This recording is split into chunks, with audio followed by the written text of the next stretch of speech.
Bom dia, sétimo ano. Na aula de hoje, a gente vai falar um pouquinho sobre saúde. A gente vai começar um capítulo novo, capítulo 7. Então, vamos lá.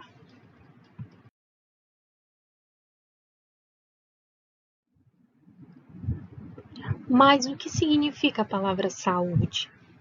Normalmente, consideramos-nos com saúde quando a gente não apresenta nenhuma doença. E, de fato, por décadas, esse termo ele foi sinônimo de falta de doença. Segundo a Organização Mundial da Saúde, a OMS, ter saúde é um pouco mais do que isso. Refere-se ao bem-estar físico, mental, social daquele indivíduo. Então, se saúde diz respeito ao bem-estar de um indivíduo, por que ouvimos tanto falar em saúde pública? O que é saúde pública? Porque vivemos em comunidade. E não basta só um indivíduo estar bem. A comunidade como um todo precisa estar bem. E esse direito de saúde precisa ser assegurado. Por isso que existe saúde pública. A saúde pública ela está relacionada à integridade física e mental dos integrantes de uma certa ou determinada comunidade. E isso depende diretamente de medidas que possam proporcionar melhores condições de vida àqueles indivíduos, como a educação sanitária, como a nutrição, como a habitação adequada.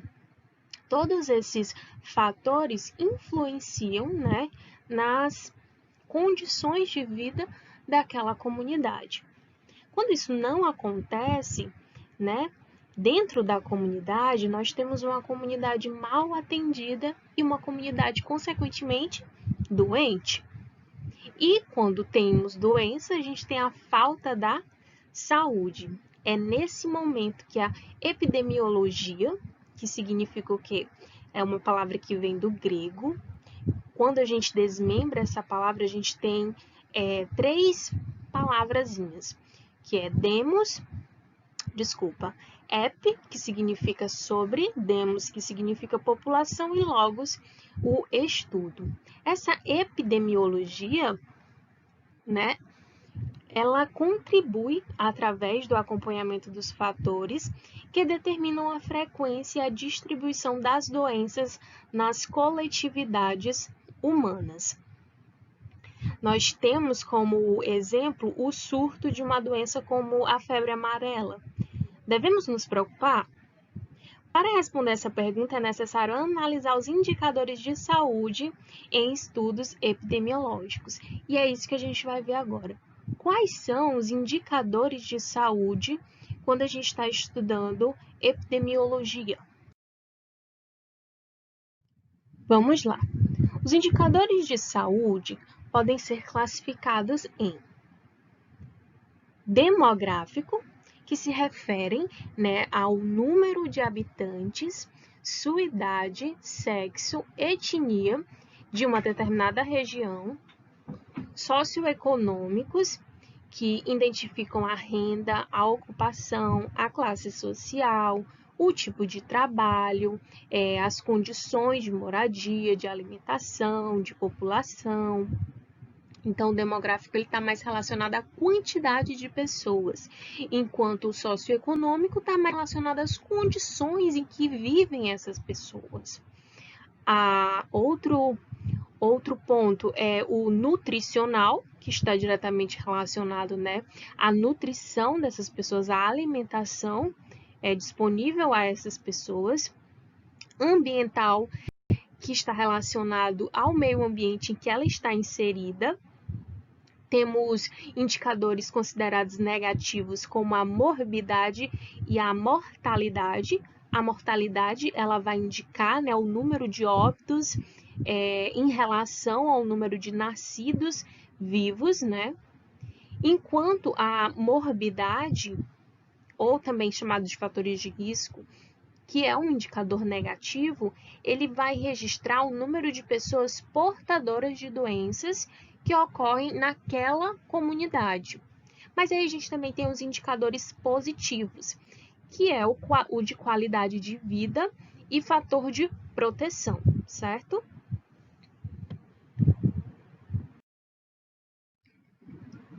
E aí, quando a gente está falando de epidemiologia, alguns termos surgem, né?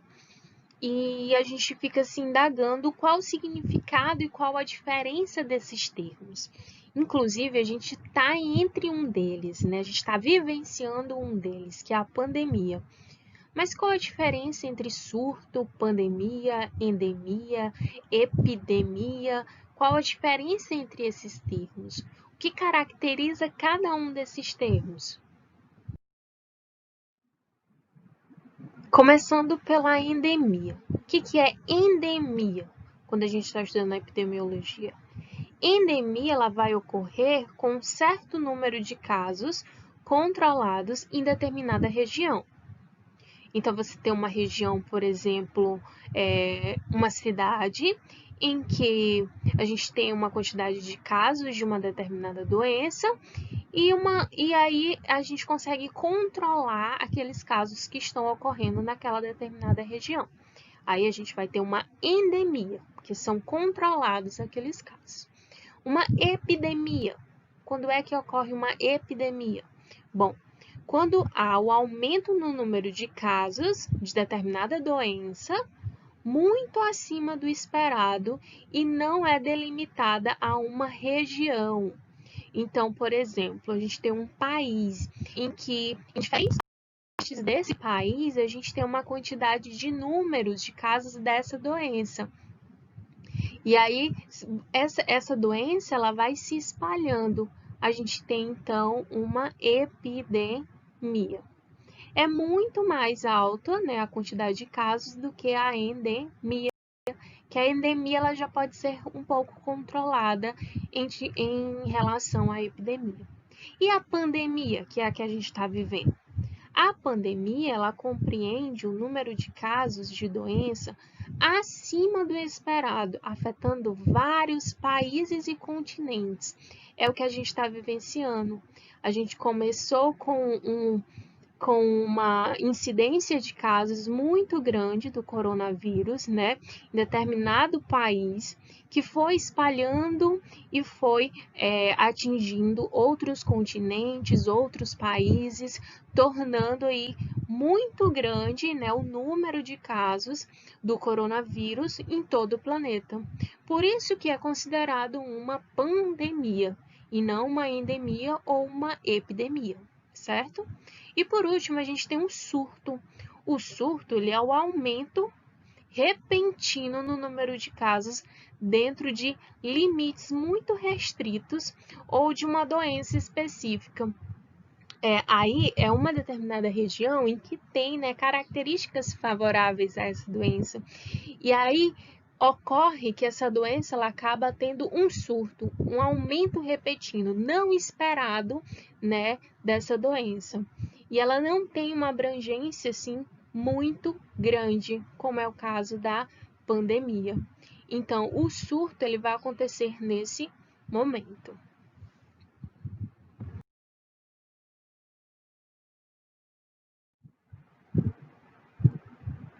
Nós já estudamos que o nosso corpo ele é uma máquina muito completa que interpreta os estímulos que vêm do meio, as respostas adequadas ele fornece, né? Mas assim como toda máquina, a gente possui uma série de barreiras que atuam protegendo o nosso corpo das ameaças. E são justamente essas barreiras que a gente vai estudar agora, cada uma delas. A gente vai estudar sobre as barreiras naturais, sobre o mecanismo de defesa inespecíficos, né? Mecanismos de defesas específicos, imunização, contraindicações, alergias, reações pós-imunização e, por último, os calendários de vacina. Esses são alguns fatores que influenciam aí no combate de invasores no nosso organismo, ou seja, promovendo a nossa saúde. A gente vai iniciar falando sobre as barreiras naturais. As barreiras naturais, elas funcionam como se fossem muralhas. como se fossem as paredes do nosso castelo, né? Impedindo que agentes causadores de doenças entrem no nosso organismo, no nosso corpo. Frequentemente, a pele, ela é a primeira barreira natural. Ela é capaz de bloquear a entrada de agentes invasores, a não ser que essa pele, claro, esteja lesionada de alguma maneira, esteja cortada, esteja ferida, aí acaba que as bactérias entram no nosso corpo, aí vai ocorrer o quê? Uma infecção, por exemplo. Então, a primeira parte que defende a gente é a pele. Caso ela esteja lesionada, a gente já tem uma barreira natural que já é aí prejudicada. Os nossos órgãos internos, eles também contam com um revestimento de secreção que nos protege. E que revestimento é esse? São as mucosas. Assim, somos protegidos pela presença de secreção que os recobre, como a lágrima, que recobre a mucosa ocular, que recobre o olho, como, por exemplo, o muco presente na cavidade nasal, é a famosa melequinha que tem no nariz da gente, é uma forma de proteção. A saliva que está na nossa cavidade oral, a cera que fica no ouvido, na orelha externa, o ácido gástrico que vai proteger o nosso estômago. Então, o nosso corpo ele tem barreiras naturais, ele nos protege naturalmente. É fato que a gente vai ver mais para frente que a gente também precisa de agentes, né, de barreiras artificiais para promover, né, a nossa saúde. Mas o nosso corpo tem esse mecanismo de defesa própria. Mecanismos de defesas inespecíficas. Esses mecanismos, ele ocorre, ele pode ser observado quando ocorre, por exemplo, algum tipo de processo inflamatório. A inflamação, ela é uma reação do corpo. O que ela faz? Ela envia como se fosse um exército de defesa para defender aquele local que foi lesionado, para proteger o nosso corpo contra agentes infecciosos, micro-organismos que possam infectar aquele local que foi, né, infeccionado. Imagine aí, vamos supor que você tenha sofrido um pequeno corte numa região e essa região começa a inflamar, começa a ficar muito inflamada. Esse processo ele tem início quando são enviados aquelas células do sangue que são responsáveis pela defesa do corpo, que são os leucócitos.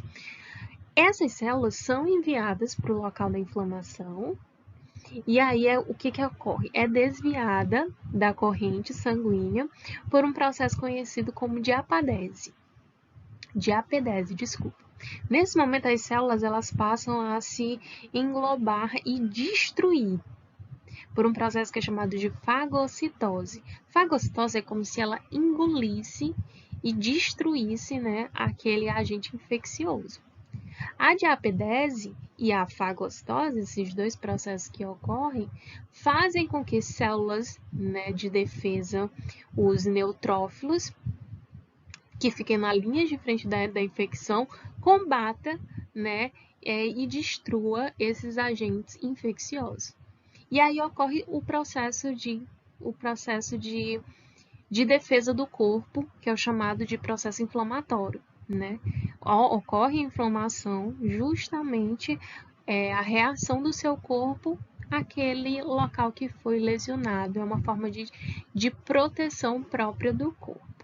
A inflamação é a reação do corpo, ou seja, ela envia esse exército de defesa ao local que foi lesionado ou infectado por algum micro-organismo. Outro mecanismo de proteção é a elevação da temperatura corporal, também conhecida como febre. Você tem febre quando a temperatura ela fica acima de 37,5 graus Celsius. Aí já é considerada febre. Mas se sua temperatura está entre 36 e 37,5, até aí ela é considerada normal. 35 ou menos já é hipotermia.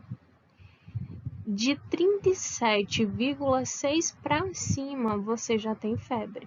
Uma febre considerada normal, uma febre alta ou uma hipertemia. É uma temperatura bastante elevada, enquanto a hipotermia é uma temperatura bastante baixa, considerada para a temperatura corporal, né? A febre, ela é como se fosse um alerta, né? Uma forma de estar avisando, né, para o indivíduo que alguma coisa está errada no seu organismo. Os mecanismos de defesa específicos. A gente viu os inespecíficos anteriormente, agora a gente vai ver os específicos.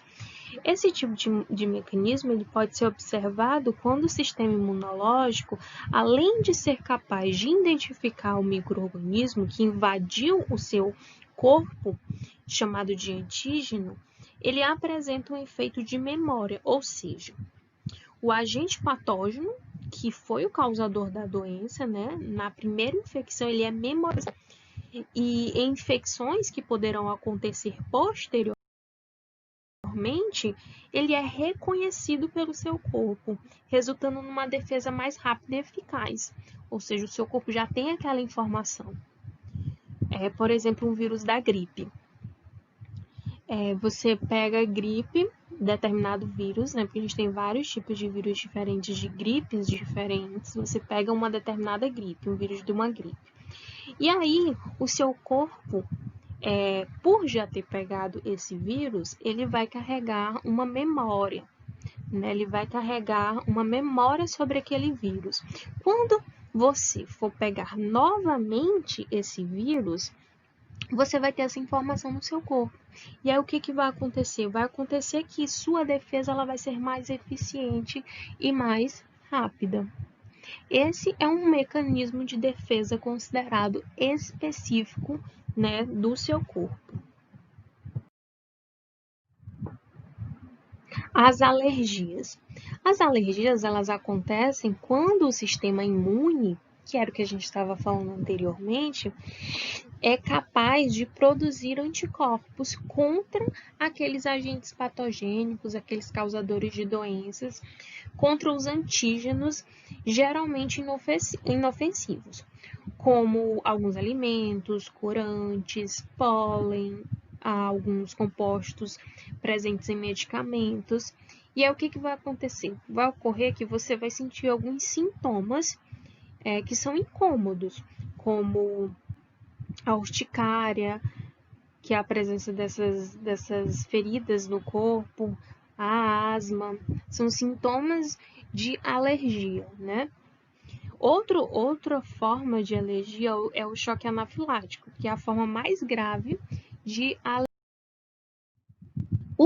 O choque anafilático, ele pode ser causado quando o alérgico ele ingere o antígeno ou o recebe por inoculação.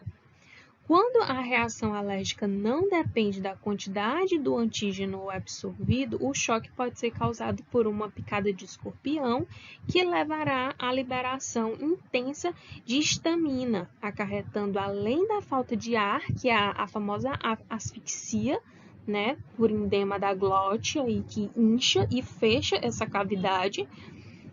Vai ocorrer também a vasodilatação generalizada, e a queda da pressão, podendo levar até a morte. Então, esse é o caso mais grave de alergia, que é chamado de choque anafilático. E aí a gente tem aqui alguns exemplos, né, do que podem ser considerados como um choque anafilático. O inchaço da boca, dos olhos, do nariz, a sensação de bola na garganta, como se estivesse prendendo a respiração, estivesse entupindo a passagem, né, para o sistema respiratório, o aumento dos batimentos cardíacos, a dificuldade em respirar com o chiado, uma dor abdominal, náusea, vômito. Aqui nas imagens do lado a gente tem exemplo de urticária. Olha como a pele ela fica inchada, vermelha, incomoda, coça. A asma também é um exemplo de alergia, né? E a imunização? Bom, como a gente viu, o nosso corpo ele possui algumas barreiras naturais, né, que são as paredes do nosso organismo que defende a gente contra micro-organismos patogênicos. E também mecanismos de defesa, que são todas aquelas células que são responsáveis por defender a gente contra esses agentes patogênicos. Mas apesar de todo esse aparato, né, de defesa, porém, podem haver situações em que o nosso exército ele não é o suficiente para combater os invasores que podem entrar no nosso corpo. Com a evolução da ciência, nós podemos desenvolver formas de fortalecer esse exército natural que existe no nosso corpo e proteger a gente de forma mais eficaz e até de forma mais rápida. A gente chama essa evolução da ciência, a gente chama de imunização, que é o quê? Toda técnica capaz de tornar um organismo resistente à doença infecciosa. A imunidade pode ser do tipo tanto natural quanto adquirida, e ambos os casos podem ser ativa ou passiva. A gente vai ver esses tipos agora. A primeira forma é a forma natural. A forma natural ela é ativa, quando conferida pelo próprio corpo por meio de uma reação espontânea de produção de anticorpos para a defesa contra os micro-organismos que são agressores ao nosso corpo. Por exemplo, ela ocorre quando há uma infecção na garganta. Vai ocorrer essa forma de imunização de forma natural e ativa. Já a forma passiva, ela ocorre quando os anticorpos são transferidos de um organismo previamente imunizado para um que não foi imunizado na sua forma natural. Por exemplo, a gente tem o exemplo do bebê, que recebe da mãe diversos anticorpos pela placenta durante a gestação dele e pelo leite materno durante a amamentação. Então, a gente tem as duas formas, tanto a natural ativa, aí a gente tem o exemplo da infecção na garganta, e a gente tem a forma natural passiva. Aí a gente tem como exemplo a passagem desses anticorpos, da mãe para o bebê, através da placenta ou do leite materno. A outra forma de imunidade é a imunidade adquirida. Anteriormente a gente viu a natural, agora a gente vai ver a adquirida. Na forma de imunidade adquirida, a gente tem também os dois processos, da forma passiva e da forma ativa. Na forma passiva, quando é que ocorre essa imunidade adquirida na forma passiva? A forma passiva ela é de efeito temporário e acontece quando há uma introdução de anticorpos produzida por outro organismo chamado de SUA. Vamos supor que você sofreu uma picada de uma cobra e o seu corpo começou a ter reações contra o veneno da cobra. E aí, o que vai ser feito para que você não acarrete algo negativo para o seu organismo? Você precisa de algo que lhe defenda de maneira imediata, rápida e temporária. Então, é introduzido em você um soro para que faça o efeito do veneno da cobra no seu corpo diminua ou acabe. Então, é inoculado em você o soro. Já a imunidade adquirida de forma ativa, essa aqui, a ativa, ela acontece através da administração de vacinas que contenham fragmentos do antígeno, ou seja, daquele patógeno causador de doença, ou o próprio vírus, de forma, claro, enfraquecida ou inativa, mas capaz de simular uma infecção. E aí, nesse caso aqui, não é uma forma imediata de defesa. Isso é uma defesa para que você não chegue a pegar novamente essa doença ou para que você não pegue essa doença posteriormente.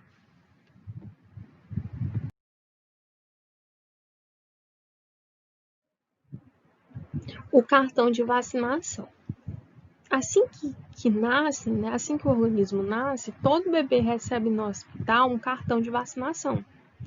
E esse cartão, ele trata-se de um documento que comprova a imunidade e por isso ele deve ser mantido, né, sempre junto daquele indivíduo, dono, portador daquele cartão, né, para que se tenha um controle, né, das vacinas já tomadas pelo aquele indivíduo.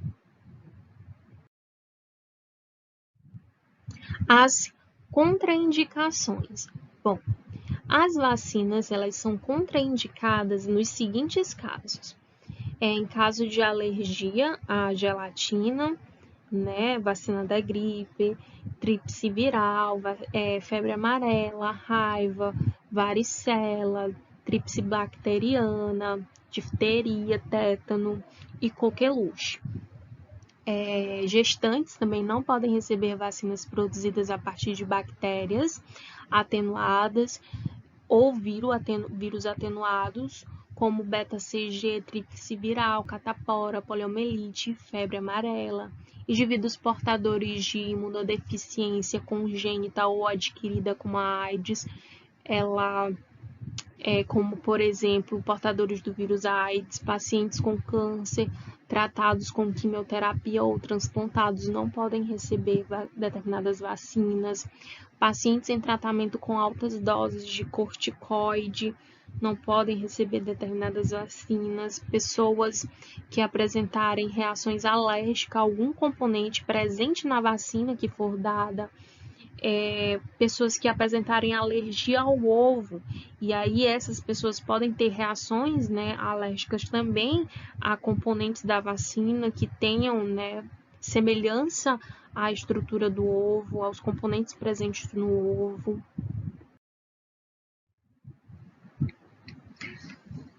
E aí existem algumas também informações que elas são falsas contraindicações a vacinas. E que informações são essas? Que tipo de pessoas podem tomar e acham que não podem, né?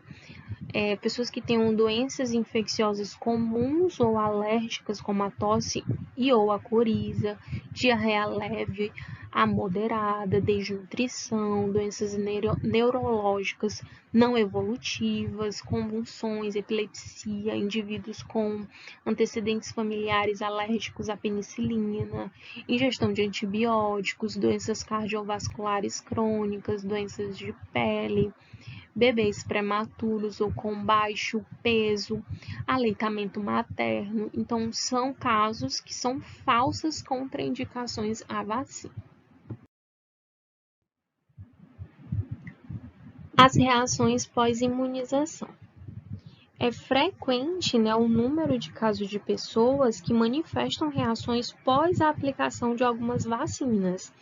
Apesar de muitas vezes incômodas, essas reações são consideradas de forma benigna e têm uma evolução controlada, como, por exemplo, a febre, a dor em determinada parte do corpo, o inchaço também em determinada parte do corpo, que é o chamado inchaço local.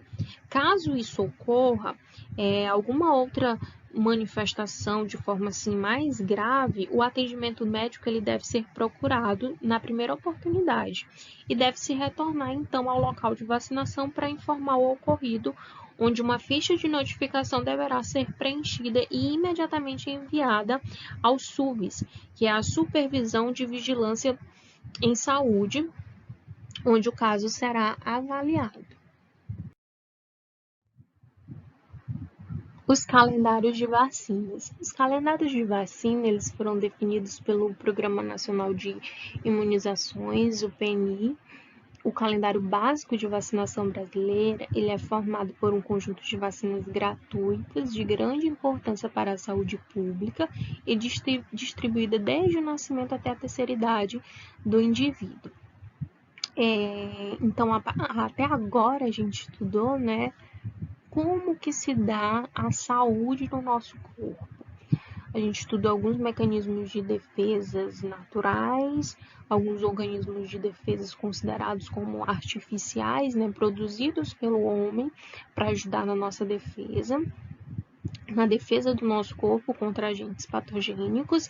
E na próxima aula a gente vai estudar um pouco sobre o sistema linfático e a imunidade no nosso corpo.